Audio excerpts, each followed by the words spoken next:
लोगों को गुमराह करने के लिए, लॉलीपॉप देने के लिए भारतीय जनता पार्टी का एक शगुफा है या नेता प्रतिपक्ष उठाते हैं तो सरकार को उसमें जवाब देना चाहिए। तो सीधा सीधा सरकार जो है अपनी जवाबदेही से भाग रही है। उत्तर प्रदेश विधानसभा मानसून सत्र का आज दूसरा दिन था। समाजवादी पार्टी के तमाम विधायक वेल में पहुंच गए। फतेहपुर घटना को लेकर चर्चा करने की मांग कर रहे थे, लेकिन इस पे सहमति नहीं बन पाई। समाजवादी पार्टी के मुख्य सचेतक कमाल अख्तर जी हैं। कमाल जी, आज भी कार्रवाई नहीं चल पाई सदन की। देखिए, कार्रवाई चलने का जहाँ तक मामला है, सरकार जनता से जुड़े हुए मुद्दों पे बहस करना ही नहीं चाहती। सरकार ये नहीं चाहती कि बाढ़ जो पूरे उत्तर प्रदेश के अंदर त्राही त्राही मची है उसके ऊपर बहस हो। जो 24,000 स्कूल मर्ज कर दिए गए, गरीबों को शिक्षा से वंचित करने का जो काम चल रहा है उस पर बहस हो। कानून व्यवस्था जो ध्वस्त है, जो आपने फतेहपुर की अभी घटना बताई, ये चुनौती हमारे लिए नहीं है, विपक्ष के लिए नहीं है। एक आदमी ऑन कैमरा आके एक डेट डिसाइड करता है और उस जगह के लिए डेट डिसाइड करता है जो गवर्नमेंट की संस्था पुरातत्व विभाग के अंडर में है, और वो कहते हैं कि हम इस डेट में जाएंगे और वहाँ जाके हम लोग उसे तोड़ेंगे, उसे डेमोलिश करेंगे, और पूरा पुलिस प्रशासन लगता है। और पुलिस प्रशासन लगने के बाद वो लोग वहाँ जाते हैं और घटना को अंजाम देते हैं। तो ये सीधा सीधा सरकार के लिए चुनौती है और ज़ीरो टॉलरेंस की नीति और उत्तर प्रदेश की कानून व्यवस्था का खोखला दावा ये साबित करती है। तो सरकार बहस कराना ही नहीं चाहती, इसीलिए इतने दिन छोटे दिन का सदन उन्होंने रखा है कि 4 दिन का, और उसमें भी 2 दिन विजन डॉक्यूमेंट्स के नाम पे वो लेके आ रहे हैं। तो सीधा सीधा सरकार जो है अपनी जवाबदेही से भाग रही है। अभी हमने राजा भैया से बात करी, तमाम भारतीय जनता पार्टी के विधायकों से बात करी। वो कह रहे हैं कि समाजवादी पार्टी चर्चा से भाग रही है, वो हंगामा कर दे रहे हैं। पहले दिन चौधरी चरण सिंह की प्रतिमा पर पहुंच के हंगामा करा, सदन नहीं चलने दिया, और आज वेल में चले गए, हंगामा कर दिया।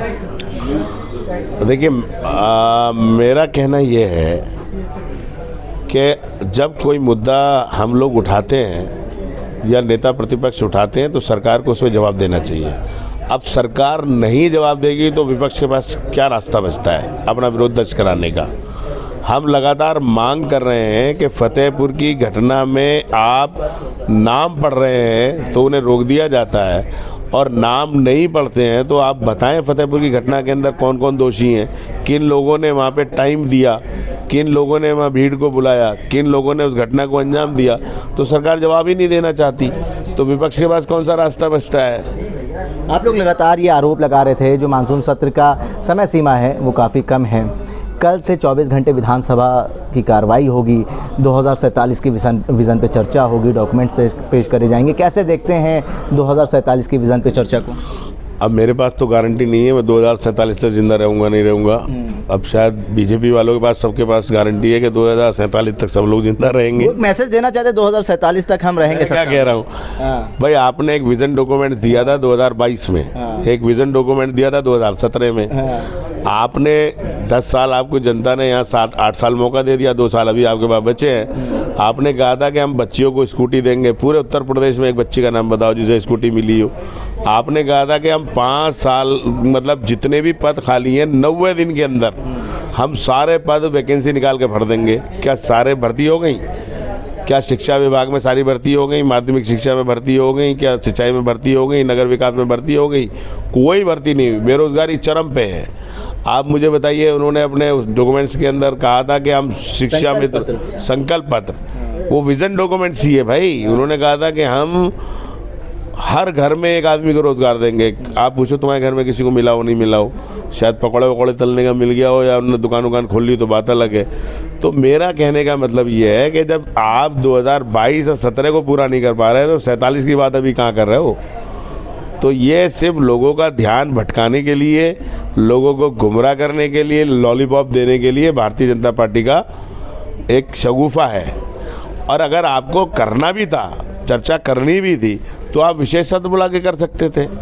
आपने विपक्ष के सारे मुद्दों को दबाने के लिए, बाढ़ पे चर्चा ना हो, बेरोजगारी पे चर्चा ना हो, स्कूल मर्जर पे चर्चा ना हो, सिंचाई पे चर्चा ना हो, फ्री बिजली के निजीकरण पे चर्चा ना हो, इसके लिए आपने जो है सीधा सीधा बोले कि जब हम चर्चा करेंगे। आप विशेष सत्र की मांग करेंगे?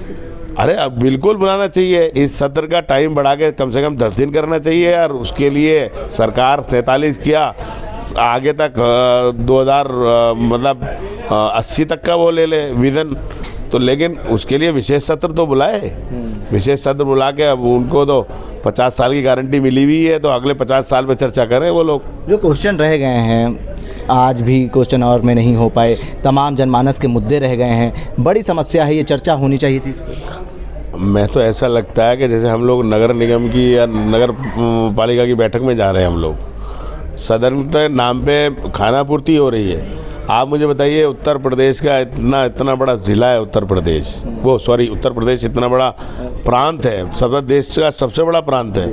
अगर दुनिया के एतबार से लगाओ तो मैं समझता हूँ 80% मुल्कों से बड़ा उत्तर प्रदेश होगा, जो छोटे छोटे मुल्क हैं उससे भी बड़ा उत्तर प्रदेश है। लेकिन हमारा सदन कितने दिन चल रहा है? 4 दिन। तो कहाँ से चर्चा बाढ़ पे हो जाएगी, कहाँ से चर्चा बेरोज़गारी पे हो जाएगी? ये सीधा सीधा भारतीय जनता पार्टी 5 साल में धर्म जात बिरादरी पे लोगों को बांट के, ये फतेहपुर की जैसी घटनाएं करा के लोगों के वोट को लूटना चाहती है, काम करना चाहती नहीं, इसीलिए छोटा सदन लगा के इन चीज़ों से भागने का काम कर रही है। एक आखिरी सवाल कमाल भाई, लगातार जो सत्र की समय सीमा है वो कम हो रही है, क्या ये चिंता का विषय है? बिल्कुल बिल्कुल चिंतनीय विषय है भाई। नियमावली में 90 दिन है, सत्र 90 दिन पूरे साल में चलना चाहिए। तो अगर 90 दिन नहीं चलाओ तो कम से कम 60 दिन तो चला ही दो साल भर के अंदर। लेकिन आप पूरे साल में चला लीजिए, मैं समझता हूँ 15 दिन से ज़्यादा पूरे साल के अंदर सत्र नहीं चला हुआ। लास्ट वजह आपको क्या नज़र आ रही है? इसकी वजह यही है कि सरकार जनता के जुड़े मुद्दों से भागना चाहती है, उनका जवाब देना नहीं चाहती, और विपक्ष की जो आवाज़ है, जो विपक्ष सदन के ज़रिए से अपने काम करा सकता है, अपने क्षेत्र के मुद्दे उठा सकता है या अपने लोगों की बात रख सकता है, वो उनसे वंचित करने के लिए इस तरह के छोटे सदनों का प्रयोग सरकार कर रही है। बहुत शुक्रिया बात करने। Thank you. समाजवादी पार्टी के मुख्य सचेतक कमाल अख्तर हमारे साथ बात करने के लिए मौजूद थे। इनका कहना है कि ये जो सत्र की जो कार्रवाई की समय सीमा है वो कम हो रही है, वो चिंता का विषय है। हम चाहेंगे कि विशेष सत्र बुलाया जाए। भारत एक सोच के लिए आकिब मिराज खान, लखनऊ।